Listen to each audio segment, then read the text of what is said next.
எதிர்க்கட்சிகளின் நீண்ட நாள் கோரிக்கையான சாதிவாரி கணக்கெடுப்பிற்கு மத்தியில் ஆளும் பாஜக அரசு செவிசாய்த்து விட்டது.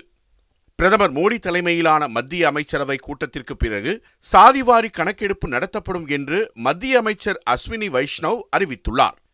இதன் வாயிலாக இந்தியாவில் சாதிவாரி கணக்கெடுப்பு கிட்டத்தட்ட 90 ஆண்டுகளுக்கு பிறகு நடத்தப்படுவதற்கான வாய்ப்பு உருவாகியுள்ளது. இந்நிலையில் மக்கள் தொகை கணக்கெடுப்புடன் சாதிவாரி கணக்கெடுப்பு மேற்கொள்வதில் மத்திய அரசு முன் பல சவால்கள் உள்ளன. அவற்றில் முக்கியமான சில சவால்களை பார்க்கலாம். இந்தியாவில் ஒவ்வொரு மாநிலத்திலும் ஒரே சாதிக்கு வேறு வேறு பெயர்கள் உள்ளன. உதாரணத்திற்கு 1931ஆம் ஆண்டு நடத்தப்பட்ட மக்கள் தொகை கணக்கெடுப்பின் போது சாதி கணக்கெடுப்பும் நடந்தது. அதில் யாதவர் என்ற சாதி குறிப்பிடப்பட்டுள்ளது. அந்த சாதியை தமிழ்நாட்டில் கோனார் என்றும், மகாராஷ்டிராவில் கவால் என்றும், உத்தரப்பிரதேசத்தில் அஹீர் என்றும் அழைக்கப்படுகிறது.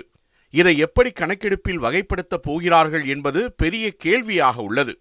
அடுத்ததாக, ஒவ்வொரு சாதிக்குள்ளும் பல உட்பிரிவுகள் உள்ளன. அவை அனைத்தையும் ஒரே சாதியாக கருதுவார்களா அல்லது வெவ்வேறு சாதிகளாக பிரிப்பார்களா என்பதை பொறுத்திருந்து பார்க்க வேண்டும். சிலர் சாதி தேவையில்லை என்று கூறுகிறார்கள். அவர்கள் எப்படி அடையாளப்படுத்தப்படுவார்கள் என்பது இப்போதைக்கு தெரியவில்லை. இப்போதே எங்கள் சாதியை இப்படியாக அழைக்க வேண்டும், அப்படியாக வகைப்படுத்த வேண்டும் என்று ஏகப்பட்ட கோரிக்கைகள் இருந்து வருகிறது. சாதிவாரி கணக்கெடுப்பு தொடங்கும் போது இவ்வாறு பல கோரிக்கைகள் எழும். அத்தனையையும் சரி செய்து சாதிவாரி கணக்கெடுப்பை வெற்றிகரமாக முடிப்பது மத்திய அரசுக்கு பெரும் சவாலாக இருக்கும் என்பதில் ஐயமில்லை.